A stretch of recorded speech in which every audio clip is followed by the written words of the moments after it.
until the 503 bhp quadrifogliar version arrives next year. This 276 bhp turbocharged petrol 4-pot is the range-topping Stelvio. Having sampled it on the smooth surfaces of Fiat Chrysler automobiles by Loco Test Track in Italy, we're driving it for the first time in the UK. Built alongside Alfa Romeo's twin-turbo V6 at the Termoli plant, the all-aluminium 2.0-litre engine is familiar from the Giulia Veloce saloon and is also available in 197 bhp tune. As with all Stelvios, there's an 8-speed torque converter from ZF and a carbon fiber prop shaft, while drive is shared between the axles by a multi-plate clutch that's also common across the range apart from the rear-drive 2.2-litre 178 bhp diesel that props up the price list. All the engine's 295 pounds-foot is channeled to the rear by default, but up to half can be sent forward if conditions dictate. Our test car comes in limited-run Milano Edesian trim, a plush, top-dollar launch specification that's only available with this engine and the 207 bhp diesel. Highlights include 20-in alloys, leather sports seats that are both heated and electrically adjustable up front, parking sensors at both ends, reversing camera, heated steering wheel, enormous aluminium shift paddles and sat-nav, plus the likes of power tailgate, hill descent control and Alfa's DNA drive selector that feature on all Stelvios. There's lots to like about this engine and it makes a fine match for the athletically inclined Stelvio.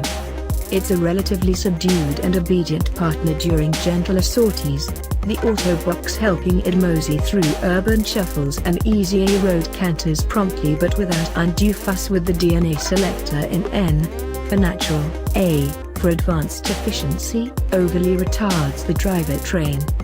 It's suitably quiet when cruising at 70 miles per hour, too. But it really starts to shine when pressed, with robust acceleration available from just over 2,000 revolutions per minute most of the way to the rev limiter at 6,000 revolutions per minute. Turbo lag is perfectly manageable given the engine's healthy specific output, and while the soundtrack won't feature on Alfa's Greatest Hits LP, it becomes quite racy as revs rise and is firmly an asset more than a liability. With DNA and D for dynamic, the engine's full repertoire is unlocked. Throttle response improves and the gear shifts become enjoyably brisk, giving a nice little thump on the way up that's more often seen in cars with a sleeker silhouette. Likewise, hold the left paddle and the ZF trips through downshifts sequentially, hold the right paddle and it upshifts then slips back into auto, or pull both to find neutral for a neighborly blip of the throttle. Combined with the steering wheel mounted starter button, these features heighten the sensation that this high-riding 5-door is more game than most. The Stelvio certainly feels capable of its impressive 5.7 seconds to 62 miles per hour claim, and, when employing this eagerness, you'll find its cornering skills are up to snuff, too. Roll is well contained, grip is strong at both ends and there's a sweetness to the car's mid-bend attitude that speaks of both its 50-50 weight distribution and keen, aluminium clipped curb weight of 1,660 kilograms. The steering is very quick for this class and is more apt here than in lesser powered Stelvios, but feel is limited and the weighting, which never quite reaches what you'd call heavy, doesn't seem especially natural or progressive. As with the steering setup, the Stelvio's front double wishbone and rear multi-link suspension architecture is inherited from the Giulia, but the taller car's different springs and dampers can't muster the saloon's ride quality.